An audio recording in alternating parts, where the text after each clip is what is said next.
Já diria aquele filósofo famoso, que eu não vou lembrar o nome e também não me interessa. Antes tarde do que nunca, tá? O Gelada com Queçada chegou com 24 horas de atraso, é verdade, mas às vezes isso é um ensinamento na vida de vocês. Os atrasos compensam. Normalmente, não, mas dessa vez agregou valor. Tivemos nas últimas horas um turbilhão borbulhando de informações, notícias e grandes jogos que vão agregar neste programa, tá? Olha só, clássico no Tugão, o Sporting venceu por 2-0 o Porto jogando em Alvalade. Acabou de acabar o jogo, vamos falar sobre isso aqui, sobre a vitória, analisar o jogo. Tivemos Roger Schmidt, ou Schmidt, como diriam os mais chegados, sendo mandado embora do Benfica, né, terminando aí o seu ciclo como treinador dos encarnados. Vamos falar sobre a demissão, sobre os motivos e, óbvio, vamos projetar o novo treinador. Ainda não tenho a informação, estou gravando antes, mas provavelmente nas próximas horas o Benfica vai revelar. E outra coisa, tivemos um pouquinho mais cedo um jogo que foi muito bom, cara. Muito bom. Dois times do pote 1 da Liga dos Campeões se enfrentaram na Bundesliga. Bayer Leverkusen 2, RB Leipzig de virada 3. Caiu a invencibilidade do time do Pacto. E a gente vai falar também sobre muito mais assuntos, né? Vocês mandaram perguntas no Instagram. Falaremos aqui de Corinthians, falaremos da Champions. O programa tá cheio, então hoje é sem massagem, sem perder tempo, coronazinha na mão. Hoje vai na garrafa mesmo, sem aquele negócio de copinho especial. Um brinde para vocês. Ah, e antes de mais nada, um tempinho aí de silêncio pro Twitter que faleceu no Brasil. Que palhaçada, hein?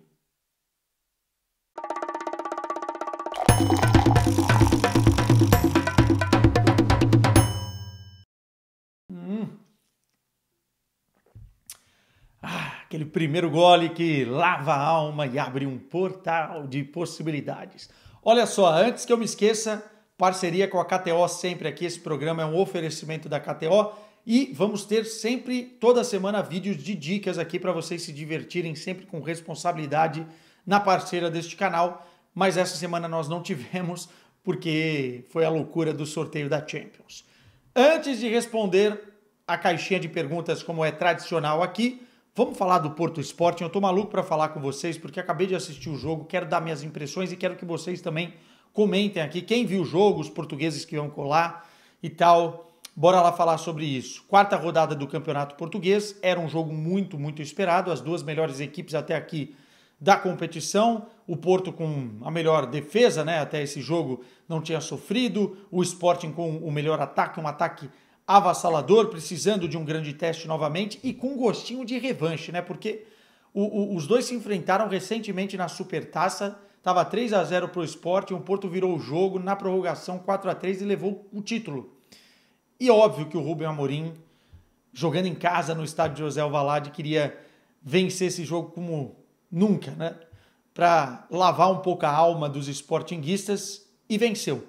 E o 2-0 foi um resultado justo, né? Na maior parte do confronto, a estratégia do Sporting funcionou melhor do que a do Porto e o Vitor Bruno, na segunda etapa, para mim, não teve o tempo de reação de perceber que precisava de mudanças, especialmente pelo lado esquerdo defensivo do Porto. Vamos falar sobre isso.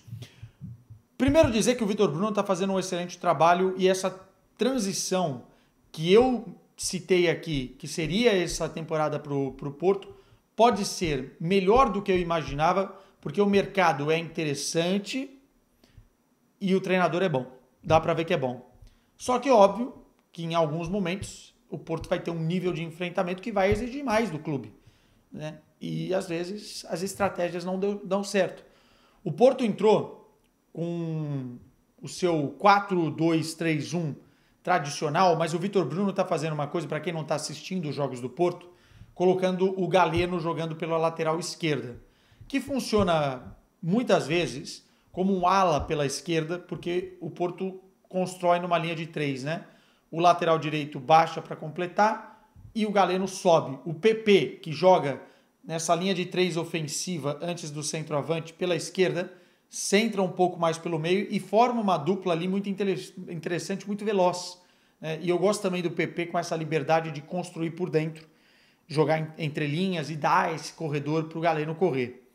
Funciona, talvez, em alguns casos, mais contra o Sporting, ainda mais que o Rubem Amorim já estava vacinado contra isso, porque na Supertaça aconteceu depois, acho que foi em meados da segunda etapa, que essa movimentação de campo do Porto foi feita.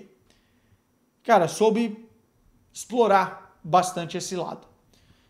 Nos primeiros 20 minutos, o Porto, para mim, foi melhor. O Porto conseguiu implementar uma coisa que queria ter feito o jogo todo, mas é muito difícil fazer, que é a pressão alta na saída de bola do Sporting, que é um ponto fraco da equipe sportinguista. Eu acho que o Sporting, quando tem que construir de trás com os 3 zagueiros e é apertado, sai mal, né? Costuma sair mal.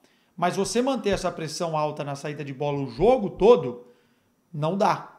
E a hora que o Sporting foi encaixando nos espaços, especialmente com o meio campo pegando mais no jogo, e o Pote e o Trincão, que fizeram um jogo espetacular, começaram a, no 1 contra 1, ou quebrando as linhas, armar o time, o Sporting se encontrou. E depois dos 20 minutos, foi melhor que o Porto o jogo todo, e na segunda etapa isso ainda se acentuou. Dava para ver que o Sporting estava próximo do gol. E que o lado esquerdo defensivo, com o Galeno subindo muito, era o caminho. E foi por ali que o Sporting se arrumou. Uma bola do Yulman, que fez uma partidaça também, um lançamento para o Gyökeres. O Galeno estava subido no terreno, e deixou um espaço ali no vazio. O Gyökeres, quando corre pela direita do ataque, estava conversando com um amigo sportinguista, o Diogo, hoje, ele me falou isso e está bem observado. Parece que rende mais, né, essa explosão dele. E o Gyökeres, que estava bem no jogo, conectado, caiu por aquele lado. O Otávio, zagueiro, foi dar o bote nele e deu um bote muito ruim. Muito ruim. Eu gosto do Otávio, acho um bom zagueiro. Acho que o jogo dele estava sendo ok até aquele momento. Ele não pode dar aquele bote. Quando ele vai para cima do Gyökeres, ou ele mata a jogada numa falta, ou ele não vai seco assim, porque todo mundo sabia que naquela bola longa era o que o Gyökeres queria. O Porto não estava dando campo para o Gyökeres correr quase o jogo todo. E naquele momento era exatamente o que o Gyökeres queria. E aí na explosão, na velocidade, ele é um animal. Na velocidade, na corrida, com a bola dominada. Ele ganhou no corpo do Otávio. E aí o Otávio, por trás, acabou cometendo a penalidade. Ele cara a cara com o Diogo Costa.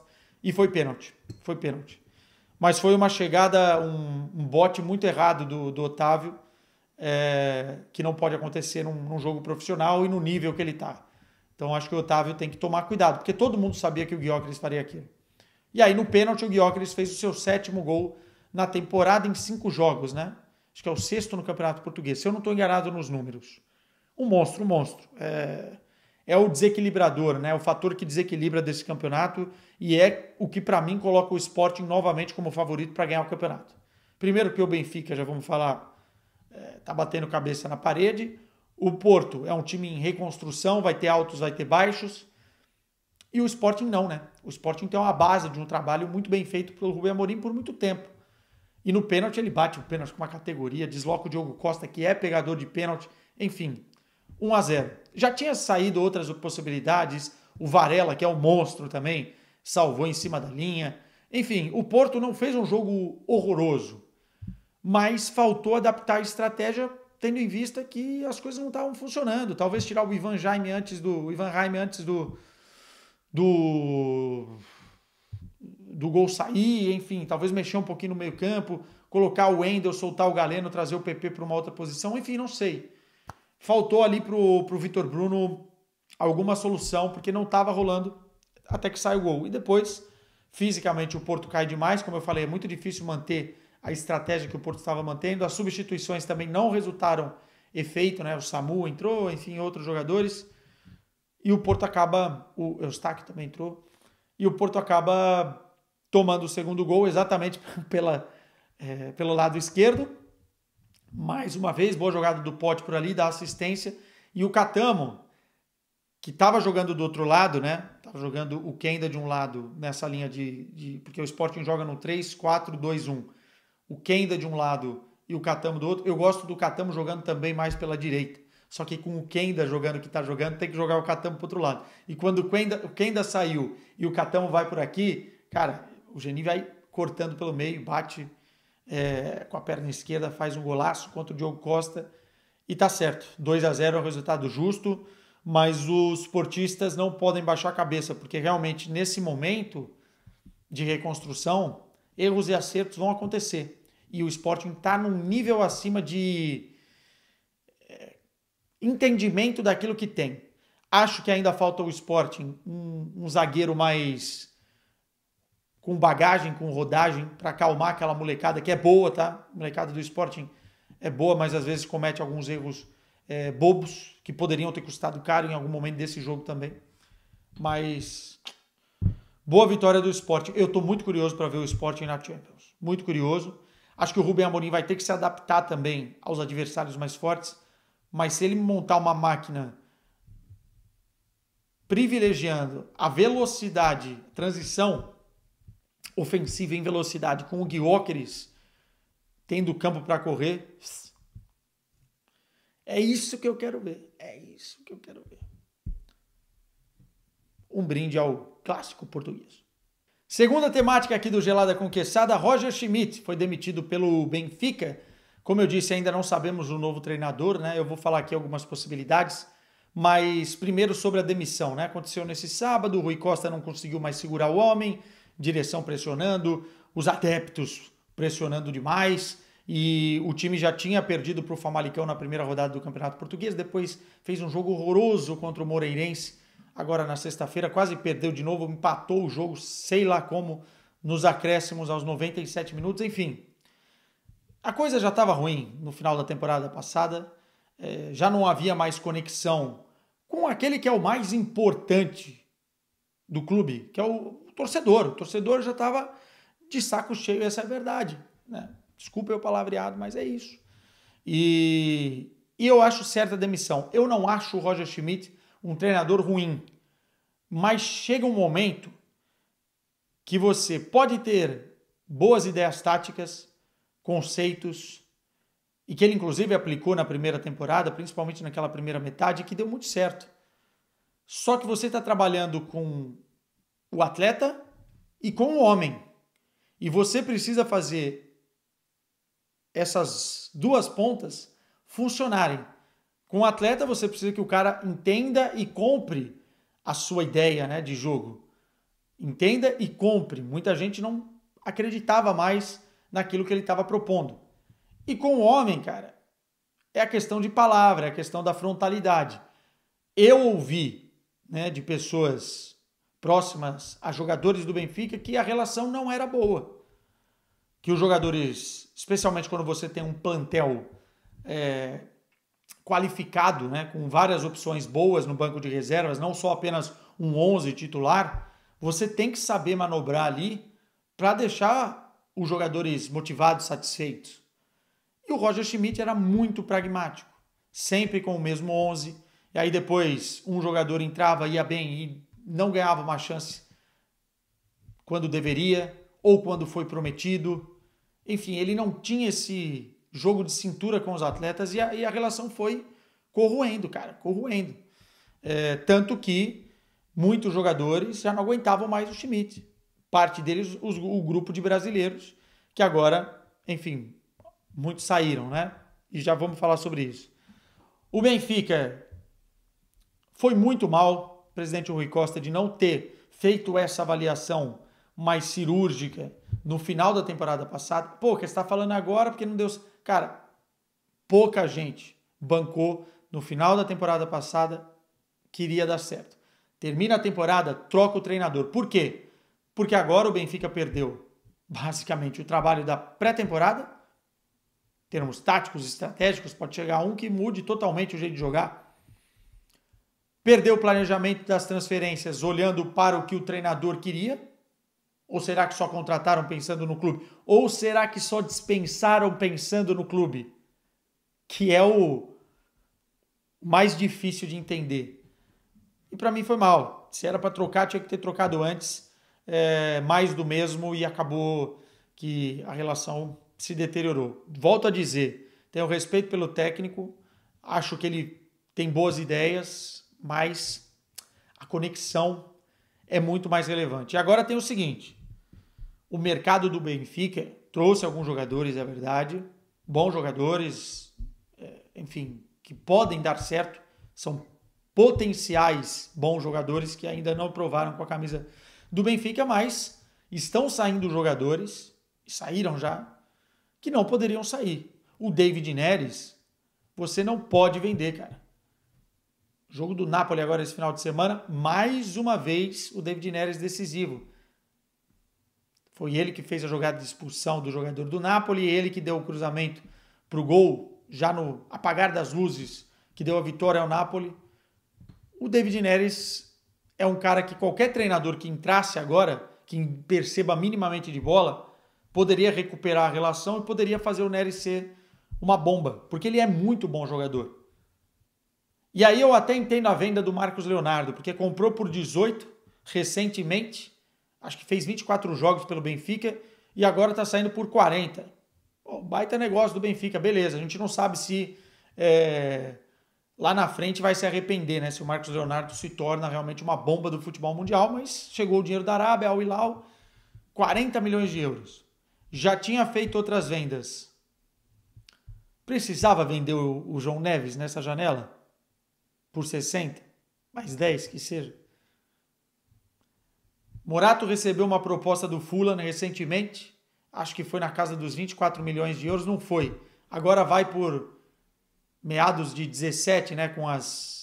Com os valores de premiação, de bônus, né? Enfim, metas atingidas, objetivos. É um mercado estranho do Benfica, um momento estranho e que, infelizmente, para o torcedor encarnado, está longe das coisas começarem a melhorar. Agora, muita gente, como eu disse, a maioria não queria mais o Roger Schmidt. Não é mais treinador. 2 nomes foram apontados nesse sábado pela imprensa portuguesa. O Leonardo Jardim, né, que fez aquele trabalho talvez o mais relevante, mais importante. Já tinha treinado o Sporting e tal, mas aquele mais pomposo no Mônaco, chegando na semifinal da Liga dos Campeões. E o segundo, o Bruno Lage. Né? E o Bruno Lage foi campeão já português pelo Benfica, naquela temporada do João Félix e tal, foi para a Inglaterra e também não fez um mau trabalho, só que foi muito mal no Botafogo, inclusive na questão de relacionamento com os jogadores. Saiu também do Benfica, não da melhor forma, assim. Eu acho que desses dois eu iria no Jardim certo, mas mesmo assim não sei se terão a capacidade de pegar o barco andando, o carro em movimento agora e trocar o pneu que o Benfica precisa para acelerar. E olha que a Champions, rapaz, tem cada pedreira. Terceira temática aqui antes da gente ir para as perguntas. Vocês assistiram o jogo entre Bayer Leverkusen e RB Leipzig hoje? Cara, puro suco de entretenimento, puro suco de Bundesliga, né? Por isso que eu gosto tanto dessa competição, que prioriza muitas vezes a transição ofensiva, enfim, a qualidade no ataque, do que propriamente sistemas burocráticos defensivos e tal. Diversão, diversão, diversão. E foi 3-2, 2-3, né? Porque o Leipzig ganhou. Gosto muito do time do Marco Rose, acho um time muito eficaz, muito perigoso, espinhoso, até cínico em alguns momentos. E conseguiu uma reviravolta épica, cara, porque jogar fora de casa contra o Bayer Leverkusen é muito difícil. E com esse Bayer Leverkusen fazendo 2-0. O time estava invicto desde maio de 2023. 35 partidas de invencibilidade. Abriu 2-0 e o RB Leipzig foi buscar o 3-2. O 3-2. Partidaça do Openda, que fez 2 gols na partida. E aí, rapidamente aqui, porque eu não vou me estender na análise tática do jogo, mas dizer que o Leverkusen continua muito divertido, entretanto, menos equilibrado defensivamente. Não é porque tomou 3 gols, mas desde o primeiro tempo, o Leipzig encontrou vários espaços entre linhas, e não apenas entre as linhas assim, né? Mas as linhas fixadas também de corredores. Muito espaço. Eu acho que o rapaz que eles contrataram do Girona, eu não acompanhei tanto no Girona, é bom jogador, o Alexis Garcia, né? Bom jogador. Só que quando você joga com o Xhaka e sem o Endrick e com o Garcia, eu acho que o time perde um pouco da mordida, vamos dizer assim, né? Da eficácia defensiva, da recuperação de bola no meio campo. É um jogador que sabe tocar muito bem, organizar muito bem, mas o Endrick é mais destruidor, né? E aí faltou para o Bayer Leverkusen esse equilíbrio. Porque ao mesmo tempo que o time divertia muito, o Wirtz fez um partidaço, parece que está jogando pelada, né? Com aquelas meias baixas nas canelas, enfim. O Frimpong e o Grimaldo, como dois atacantes, toda hora também se movimentando, mexendo ali no ataque, o Boniface caindo pelos lados. É muito, muito azeitado, tem muito óleo na engrenagem, funciona com uma fluidez maravilhosa, tanto que o primeiro gol é um golaço do Frimpong, ele dá um come no zagueiro, um corte impressionante depois do erro defensivo do Leipzig.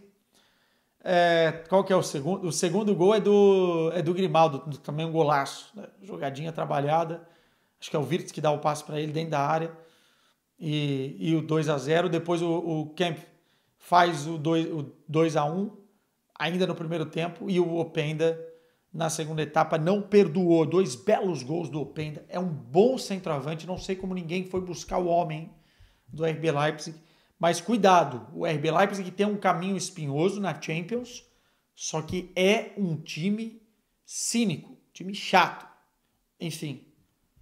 E o Bayer Leverkusen vai ser suco de entretenimento pra gente.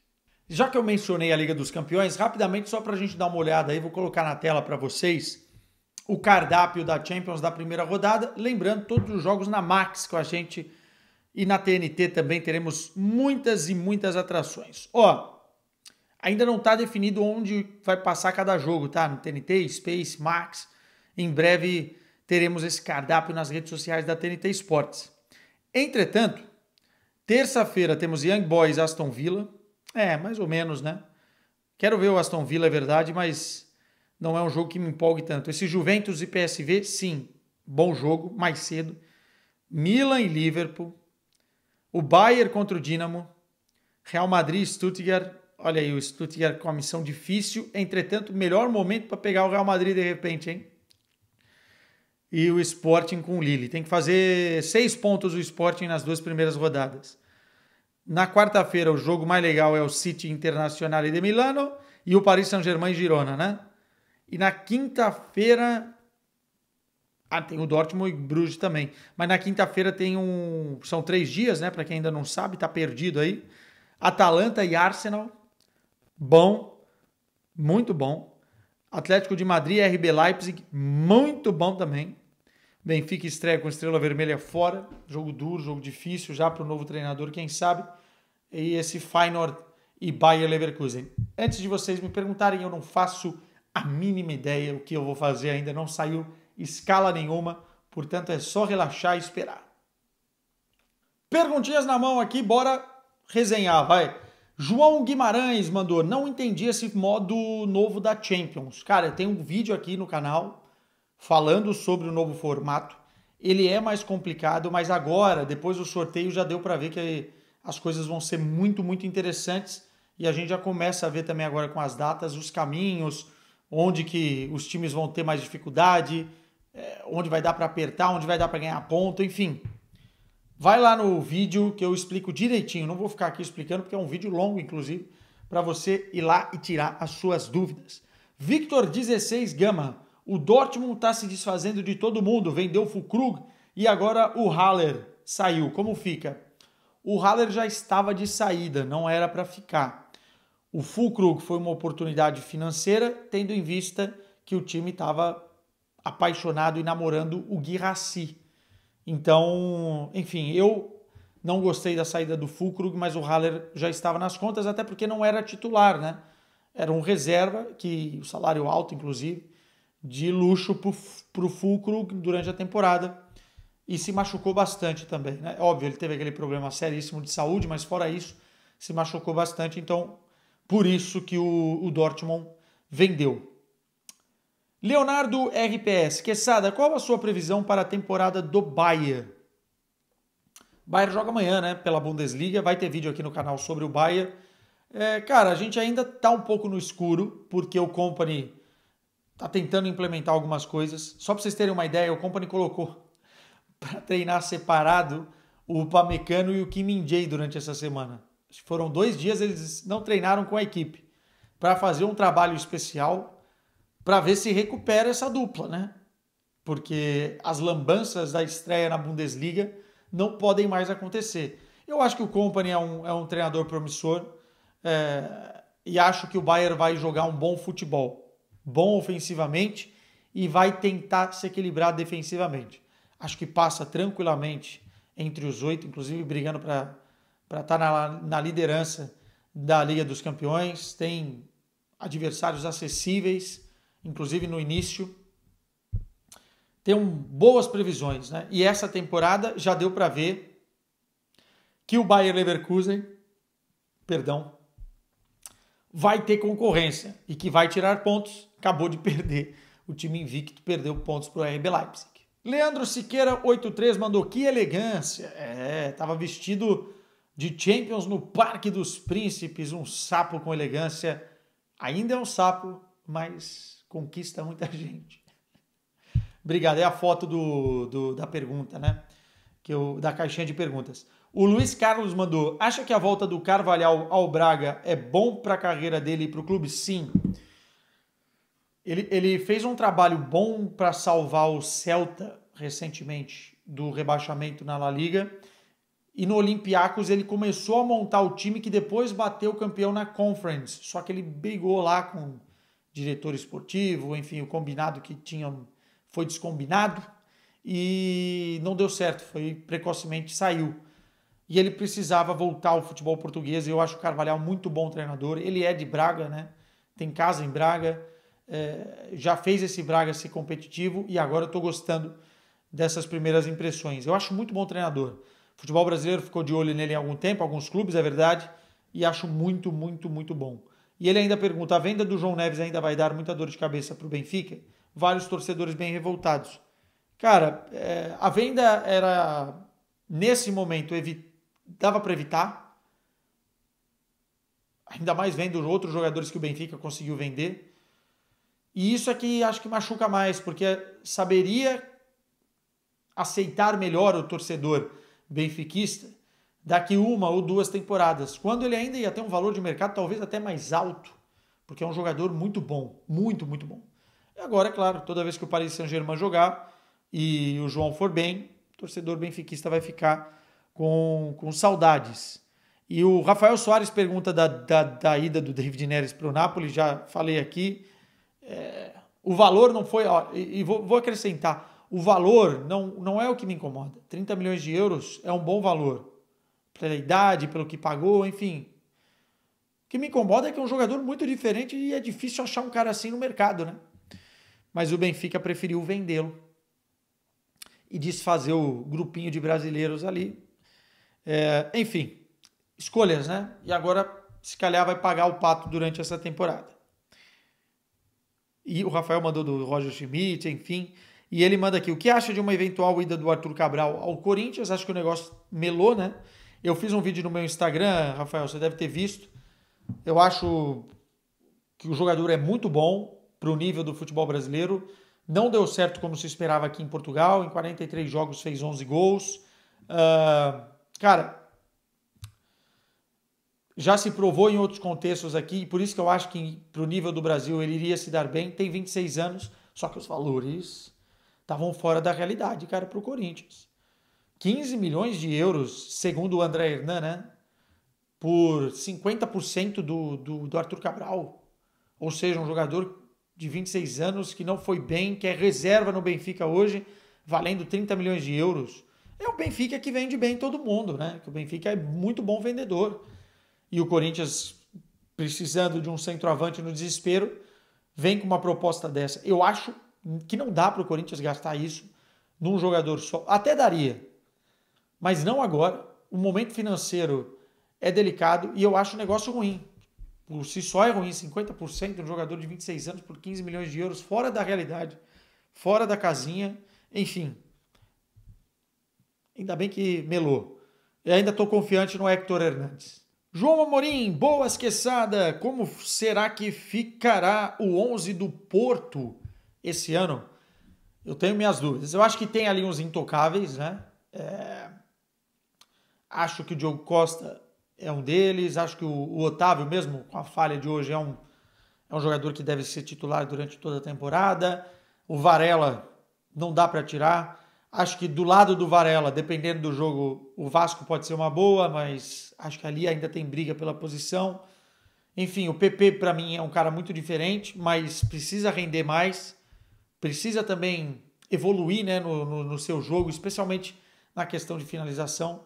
O Samu que chegou, eu acho que vai ser titular, né?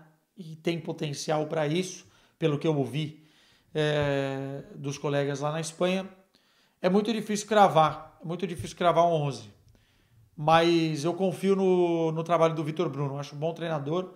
Tem que ter paciência o torcedor do Porto, né? Talvez esse início tão bom, conquistando a Supertaça e tal, iluda alguns que o Porto vai voar tranquilamente na temporada, e não é bem assim. Tem muita coisa acontecendo e quando as mudanças são muito grandes, dificilmente a coisa vai pelo melhor que poderia ser, mas pode ir pelo melhor, se é que vocês me entendem. João Oliveira mandou aqui: por que o Galeno do Porto não é mencionado para a convocação da seleção brasileira e o Wendel sempre está lá? O Galeno já foi convocado, né, nos amistosos contra a Inglaterra e Espanha. Inclusive ele sofre o pênalti de empate do Brasil contra a Espanha, se eu não estou enganado. Só que, cara, é posição, né? Muito concorrida a ponta esquerda da seleção brasileira e a lateral esquerda não. Então o Wendel está indo mais como um tampão do que propriamente por conta de ser um lateral espetacular. Porque, por exemplo, hoje ele é reserva do Porto. Mas é uma posição muito carente da seleção brasileira. O Natan Romualdo, fala Arthur, tem um sonho de ir para Munique? Tem alguma empresa que faz o pacote completo? Deve ter. Eu não conheço, não vou indicar sem conhecer, mas também dá para ir em voo solo, né? Compra o ingresso nesses sites aí de revenda, mais fácil comprar Champions do que Bundesliga, por incrível que pareça, porque a Bundesliga os caras são muito fiéis e tem pacotes e tal. E a passagem acaba saindo mais caro, né? E Munique também é uma cidade cara. Mas se você tiver a oportunidade, vá, cara. Vá num dia de Liga dos Campeões que você não vá se arrepender. É muito, muito diferente. E aí, Mike mandou: o que você achou do grupo? Não é mais grupo, do caminho do Bayern de Munique na Champions. Barcelona e PSG serão difíceis. Serão, mas são os dois mais difíceis. O restante eu acho que é acessível. Acho que o Bayern tem um caminho tranquilo, tá? Teoricamente. O Barcelona meteu 7-0 no Valladolid, né? Hoje. Hans Flick jogando em casa, em Barcelona. Talvez seja o momento do Barcelona se vingar de algumas coisas. Mas veremos. E o Paris Saint-Germain é um bom time realmente. Eu acho que é um time competitivo, sem tantos galácticos, mas muito bem treinado pelo Luiz Henrique e com bons nomes no meio-campo. Acho que vai dar luta, vai dar trabalho também. O Antônio S. Castro mandou: Jair, zagueiro do Santos, né, 19 anos, é uma boa opção para o Porto? Cara, eu vi pouco, não vou mentir, o Jair, eu converso com pessoas que acompanham mais o Jair, inclusive o Ricardinho Martins, que é o nosso repórter do Santos na TNT, e fala que é muito, muito bom zagueiro. Eu não vou aqui traçar um perfil, eu só acho que, cara, 15 milhões de euros que o Porto estava querendo pagar, olha, os olheiros têm que estar com o nome certo, hein? Porque o Porto, para pagar isso na situação financeira que está, tem que ser tiro certo. Entretanto, não sei se era 12 mais o Wendel, né? Silva, que é jogador do Porto B. Entretanto, não sei se vai rolar mais, viu? Acho que o Santos foi para trás nessa negociação, mas, é claro, ainda pode acontecer. Não vou opinar tecnicamente, vou procurar conhecê-lo melhor se a transferência se concretizar. O Antônio S. Castro também mandou: o Porto tem chance de vencer, pode vencer a Europa League. Liga Europa. Cara,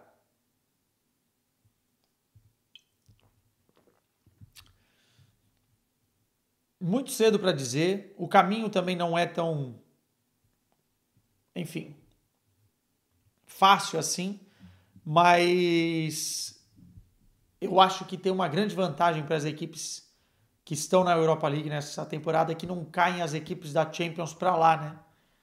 Assim, então, o nível de confrontos na fase de grupos vai ser bom, porque já era assim, e depois o mata-mata vai melhorar demais.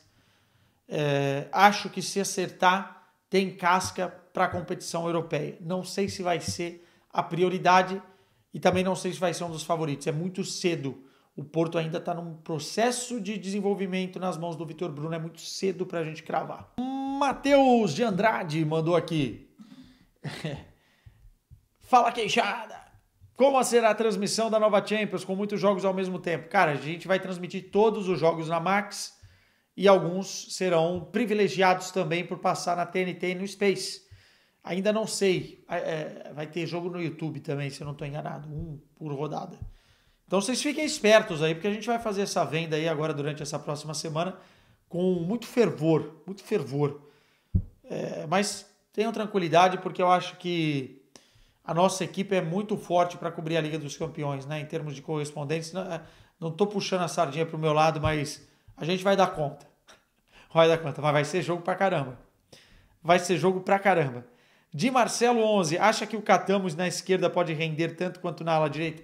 Falei sobre isso aqui, né? Eu gosto mais na direita, mas não tem jeito, cara. O que ainda tá voando, não tem o que fazer. O Vini Araújo mandou uma sequência aqui de quantas perguntas? 8 perguntas. 8 perguntas. Vou selecionar, cara. Vou selecionar. Que duro golpe o corte de Ian Couto logo no começo da temporada para a seleção e Borussia Dortmund. Sim. Até porque o Dortmund contratou para ser titular. Muita gente falando da disputa com o Ryerson ou o Ryerson, enfim. Mas eu acho que ele vai ser titular na maioria dos jogos. Tá louco para jogar. Eu conversei com o entorno dele recentemente. Tá louco para jogar, tá louco para mostrar serviço pelo Dortmund, enfim. É uma pena, mas faz parte da profissão. E para a seleção também, né? Porque ele poderia aí ser titular, ou pelo menos opção para ser facilmente. Bom jogador, né? Bom jogador o Ian Couto. Vini Araújo também manda uma gelada num domingo à tarde ou uma dose de cachaça no sábado à noite? Cachaça pura? Ah, cara, depois dos 30 é difícil, hein? Não vou falar nunca, ou que não, mas eu prefiro uma cervejinha.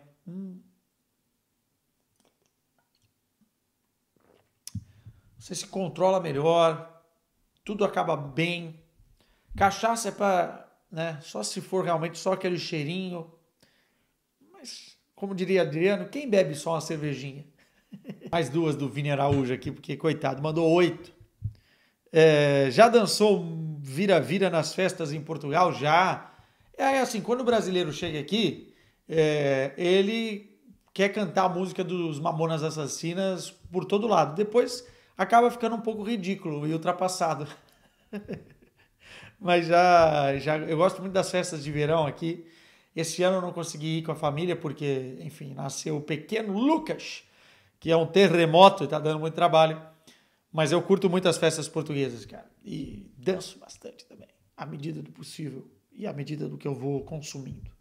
E ele manda aqui: qual dica de oratória ou postura para uma entrevista em processo seletivo?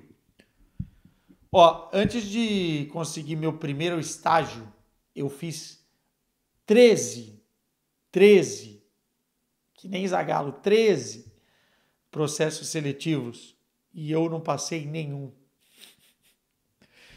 E depois as coisas começaram a funcionar. Cara, eu acho que o mais importante é você fazer o dever de casa, conhecer a empresa que você está indo, os valores, tentar inclusive contactar pessoas de dentro da empresa para trocar uma ideia, se você tem essa possibilidade, inclusive sobre a vaga. e chegar lá pronto, né? Enfim, e depois passar com naturalidade o que você sabe, o que você não sabe fazer, tentar não mostrar nervosismo, né? Eu sei que às vezes é muito importante, mas, enfim, eu tô um coaching. Eu tô um coach, porra! História. Coach agora tá para ser perfeito, tá difícil, hein? Enfim, não falamos de política aqui nesse canal. Muita gente me pergunta de política, tá? Mas eu não falo de política neste canal aqui, tá? Só sou contra o Twitter ter caído, pelo amor de Deus, não faz sentido. O Vi Silvio mandou: Benfica passa para os oitavos da Champions. Oitavos é muita coisa. Vai lutar pelos playoffs. Mas é preciso colocar ordem na casa, porque plantel tem, tá? Plantel tem, camisa tem, torcida tem, estádio tem. Agora, precisa colocar ordem na coisa. Seria um vexame o Benfica não ficar entre os 24. Com o time que tem, com o investimento que tem, com o dinheiro que fez agora na janela. Enfim. O Theo SP manda aqui: você acha que o problema em campo do Timão é externo? Cara, sim. Olha, vamos falar do Corinthians aqui, que eu não fiz o quadro essa semana, então rapidamente. O que está acontecendo nesse exato momento do Corinthians? O Corinthians está no mercado de transferências contratando muita gente. Você pode ver os jogadores que chegaram: Thales Magno, André Ramalho, Charles, o venezuelano no meio campo, o próprio Hector. Enfim, o Corinthians está contratando e está botando os caras para jogar, porque o cobertor era muito curto e porque precisava de jogador bom, né, de mais qualidade. Ou seja, o Corinthians errou feio no planejamento no início do ano, mandar todo mundo embora sem ter as contratações asseguradas. Ficou com um cobertor curto. Os jogadores, fisicamente, que começaram lá atrás, já estão estourando. Olha o Ranieri. A queda do Ranieri não é apenas futebolística, é também física. O próprio Garro, os caras estão tendo que poupar jogador, né? Porque, enfim. E isso tem a ver com a diretoria. Fora todos os problemas que a diretoria teve nessa temporada. Não tem 15 minutos de paz os torcedores do Corinthians. E óbvio que isso esbarra nos jogadores. E aí, estou falando também de atraso salarial, de insegurança financeira. Enfim, o caso do Rojas. Capaz do Corinthians mais para frente ter que pagar uma bolada com essa história. Claro, externamente é o que faz o Corinthians hoje tá mal dentro de campo. Aí troca de treinador. Será que era o problema? Será que todos eram ruins, horríveis? Começou com o Mano, não queria começar, foi coisa da diretoria passada, trocou o Mano, veio o Antônio Oliveira. Mandaram o Antônio Oliveira embora antes de chegarem os reforços. Agora o Ramon já também para muita gente não presta. Daqui a pouco troca aí mais 3, 4 vezes, vamos ver o que vai dar. O Corinthians está passando um sério sufoco e apuro por estar no lugar que está, exatamente pela conduta da diretoria, eu não tenho dúvida disso. Renan Andrade: qual lugar do Brasil você mais tem vontade de conhecer? Lençóis Maranhenses. Tá, nunca tive grana para viajar para esses cantos aí do Brasil e certamente irei. Lençóis Maranhenses. Coisa linda, mas na época boa, tá? Pois o pessoal que conhece bem me dá dicas. Me dê dicas, qual época boa? Vai estar no Google, mas eu gosto de ouvir vocês.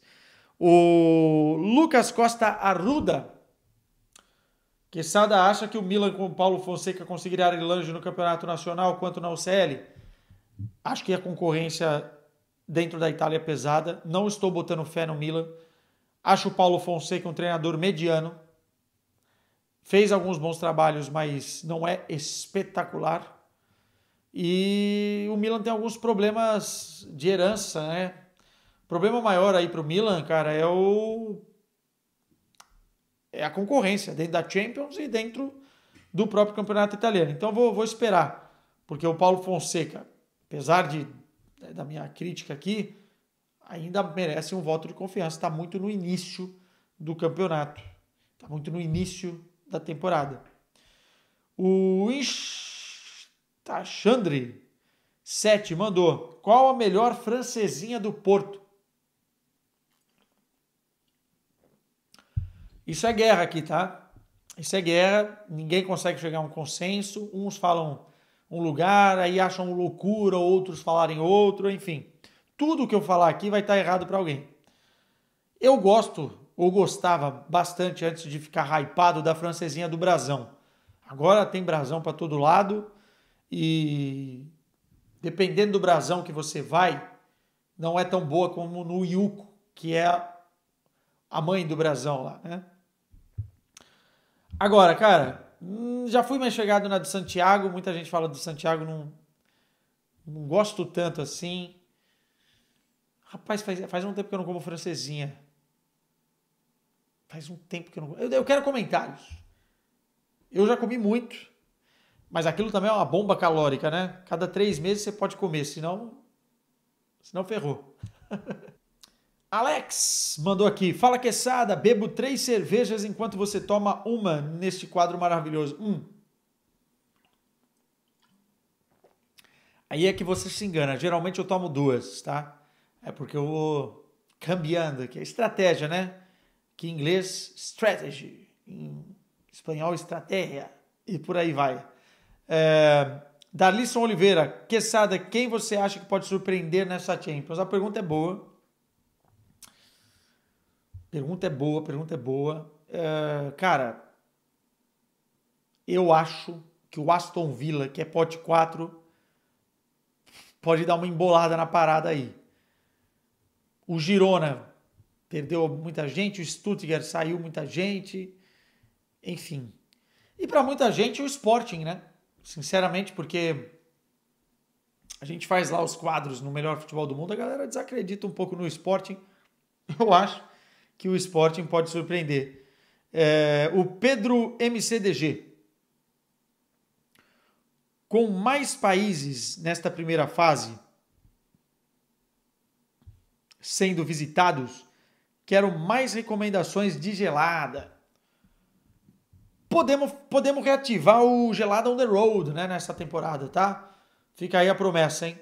Que é no Shorts aqui do YouTube, que eu dou dica de cerveja do lugar que eu estiver. Vamos ver se eu vou viajar bastante e fica a promessa dessa reativação. E o Codimeltalo mandou. Codinomel. Que rapaz. O Bayern precisa contratar urgentemente um zagueiro ou nessa janela já não rola mais? Nessa já não dá mais, né? Ficou pelo Jonathan Tah. Eu acho que eles vão ter que recuperar nesses 6 primeiros meses o Kim Min-jae e o Upamecano vão tentar esperar o Ito voltar da lesão.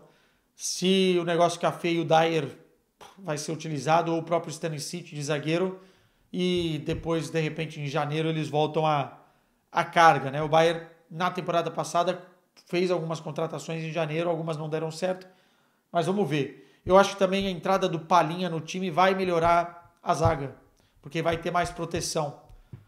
Mas mesmo assim o Pamecano e o Kim tem que melhorar. Road Big Dream. Como repercutiu as falas e atitudes machistas do Abel Ferreira em Portugal? Mal, bem mal. Ele foi mal. O pedido de desculpas dele foi ruim. A Leila não ter se manifestado, né? Já que se manifesta sobre muita coisa. Foi ruim também. Isso não tira nada o brilho e o mérito dele na história do clube. Mas, enfim, pra quê, né? Pra que levar por esse caminho? Só mostra que nas derrotas o discurso muda, né? O discurso muda. E você não pode nunca fazer o que ele fez com a Aline. Inclusive, um abraço para a Aline. Conheci a Aline na Copa do Mundo. E, enfim. Foi uma atitude bem babaca, bem grosseira, bem escrota. Não tem muito o que eu ficar falando aqui. Só precisa, quando reconhecer o erro, né? E não ficar tentando sair pela tangente. Sou fã do Abel, hein? Sou fã do Abel. Mas tem coisa que a gente não tem como não criticar. E também me manda aqui, Victor Roque fez uma boa escolha para ir para o Betis. Como é que é quando ele chega lá no estádio do Betis? Madre mia, incrível, incrível. Muitos memes. Eu acho que dentro das possibilidades do que ele queria permanecer na Espanha e cultivando o sonho de ainda voltar ao Barcelona. Se ele faz uma transferência em definitivo para Portugal, por exemplo, para o Sporting ou para o Porto, esse sonho basicamente vai por água abaixo. Então, dentro do que ele queria, acho que foi uma boa escolha. Vai ter que correr mais o Vitor Roque, né? Vai ter que se dedicar mais, porque agora ele não está no Barça, ele está no Betis. E no Betis você precisa cortar caminhos. Mário Albuquerque, quantos jogos você costuma assistir no final de semana? Como você se programa para assistir? Tá difícil, tá cada vez mais difícil por conta da família, não vou mentir. Não tem segredo, o tempo é o tempo, você tem que saber dividir. Basicamente, eu acho que eu assisto entre 4 a 6 jogos. Depende do grau.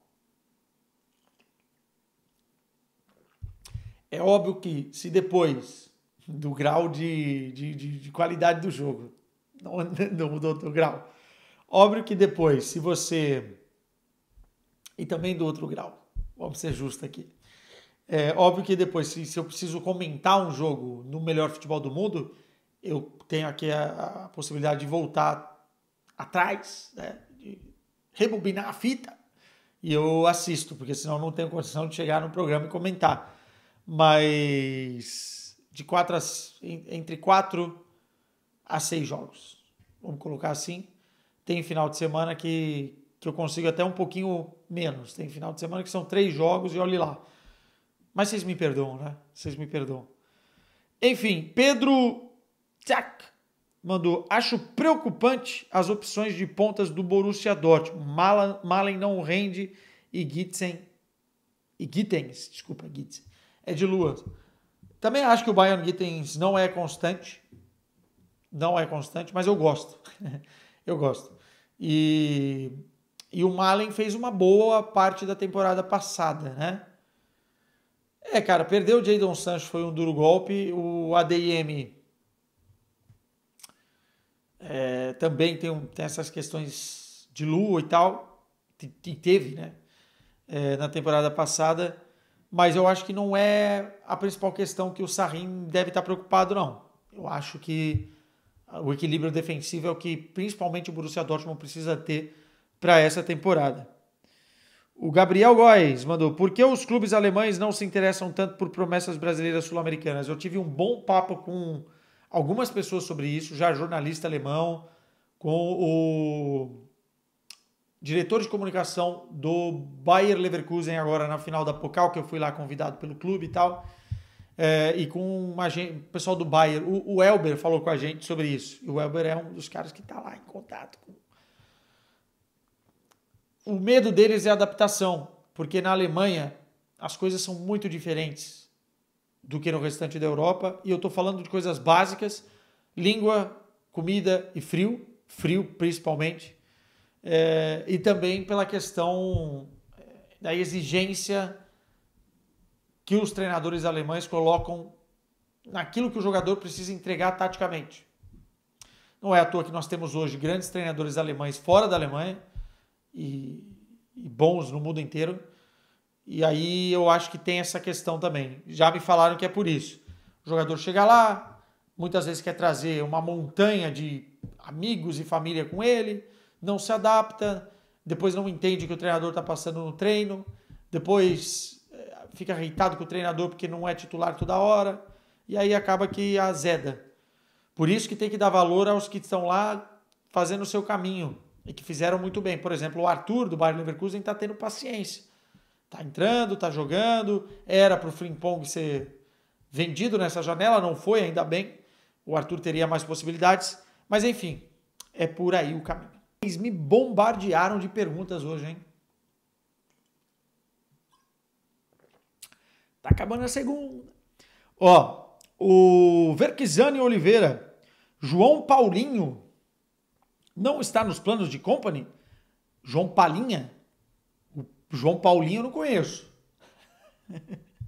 Acho que ele quis dizer Paulinha, ou o corretor te traiu, bicho. Mas está, eu acho que vai ser titular amanhã, né? No jogo de amanhã do Bayern. Então, foi um pedido também do Company a contratação. Já estava na mira anteriormente, mas o Company aprovou. O 1-3-2-1 Edcleuson. Está combinado para tomarmos na final da Champions entre Real e Sporting? Você paga, abraço. Se der essa final, eu pago. pode me cobrar. Pode me cobrar. Se bem que eu não queria o Real lá, né? O Sporting era bom, o Real lá sempre complicado. Kinete, para vocês, é mais vantagem cobrir mais jogos na UCL ou só mais trabalho mesmo? Financeiramente dá igual, mas é mais vantagem pelo nível de exposição, enfim.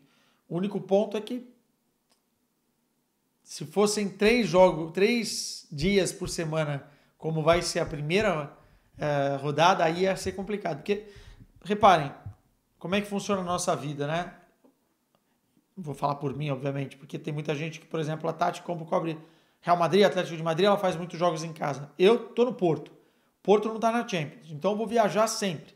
Domingo, eu viajo, se o jogo é na terça, durmo de domingo para segunda, segunda faço o pré-jogo, terça faço o jogo. Imagina que eu vou cobrir o jogo da quarta. Pego um avião de manhãzinha, às 5, 6 da manhã, vou para outra cidade, chego lá, faço a cobertura do jogo. Quinta, volto para casa. Se tem jogo na quinta, e na primeira temporada de coberturas, eu lembro que a gente tinha os direitos da Europa League, então tinha jogo na quinta, eu pego um avião de novo, 5, 6 horas da manhã, vou para outra cidade, faço outro jogo e volto na sexta. E aí, volto na sexta e, meu amigo, morro no final de semana. Aí, terminando, o Bruna 20 manda aqui. O que você acha do novo Real Madrid? Tá difícil de engrenar, né? 2 empates aí, já tem gente criticando. Cara, assim, o Real Madrid, da temporada passada para essa temporada, parece que é o mesmo com a inserção do Mbappé, mas é muito longe de ser o mesmo. Vamos imaginar um carro. O Real Madrid não apenas quis mudar a pintura do carro. A troca que aconteceu no Real Madrid de disposição tática e especialmente a saída de um jogador fundamental no meio-campo não é de pintura, é de mudança na caixa de velocidade. É mudança de engrenagem. Não é tão simples. Volto a frisar. A saída do Toni Kroos é tão ou mais importante do que a chegada de um jogador como o Mbappé. No nível, o time ainda não encontrou o equilíbrio. Pô, Quesada, então é de se preocupar, não vai encontrar? O Ancelotti vai ter dificuldades. Vai ter dificuldades pela característica do Mbappé e não apenas de posicionamento, porque é interessante a gente reparar que o Mbappé, ele é um jogador que, óbvio, busca sempre cair mais pela esquerda porque ele foi forjado, foi formado nessa posição. Mas eu acho que ele também consegue se adaptar indo pelo meio. O ponto maior é que na La Liga, ao contrário da França, ele tem menos espaço para correr. E a melhor característica do Mbappé é a velocidade, condução em velocidade e finalização. Né? No mano a mano, no 1 contra 1, ele consegue achar o espaço na correria e é assertivo.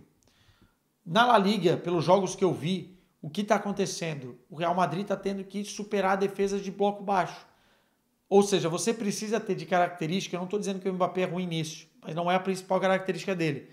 De característica, se virar em espaço curto, se movimentar, atacar o espaço na hora certa, como um centroavante. Às vezes servir de pivô para os seus companheiros. E isso não é característica do Mbappé. Ou pelo menos nem todas essas são as principais dele. E eu acho que é isso que ele está sofrendo, cara. No francesão ele tinha mais espaço, ele tinha mais campo para correr. Até pelas características do próprio Paris Saint-Germain. E dentro da La Liga não vai ter, cara. Quando você vai jogar com o Real Madrid, você é o time adversário, o que você vai fazer? Vai ter uma linha de 5 defensiva lá, meu irmão, ou de 6. Vai fazer o ferrolho e vai jogar no contra-ataque para uma bola, 2 bolas, enfim. Lá ele. É esse aqui que é o problema. E aí você não tem um Toni Kroos no meio, que é um cara que desafoga, que consegue fazer a transição de um lado para o outro, o pêndulo, muito bem feito, né? Sem tocar muitas vezes na bola, que consegue fazer a marcação e proteção e ao mesmo tempo é um construtor. Você não tem mais esse cara. Tchouaméni não é esse cara. E o Mbappé lá na frente é um a menos do meio-campo para proteger. Então o time está desequilibrado. Rodrigo Mouro, és adepto de algum clube em Portugal? ou só fazes cobertura? Só faço cobertura. Eu gosto muito dos portugueses e torço pelos portugueses, pela seleção, por exemplo, quando não enfrento o Brasil, obviamente, nas competições europeias, mas, sinceramente, não tenho nenhum clube de amor em Portugal. Sou muito bem tratado nos clubes que eu vou aqui. Porto, Braga, Sporting, Vitória, Benfica, enfim, não tenho o que reclamar. É óbvio que às vezes, com o microfone na mão, algumas pessoas vão ficar chateadas com aquilo que você fala ou deixa de falar, mas é o nosso trabalho. Né? É o nosso trabalho.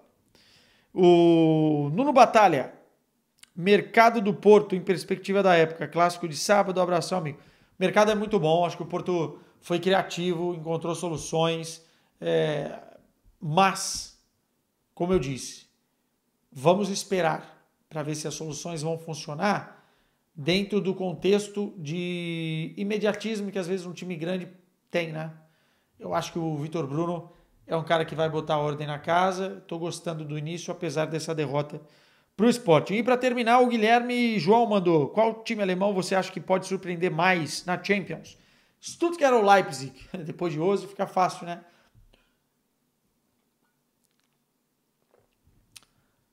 O RB Leipzig, que tem um caminho difícil, pode dar muito trabalho. O Stuttgart está lá para se divertir. E por falar em se divertir,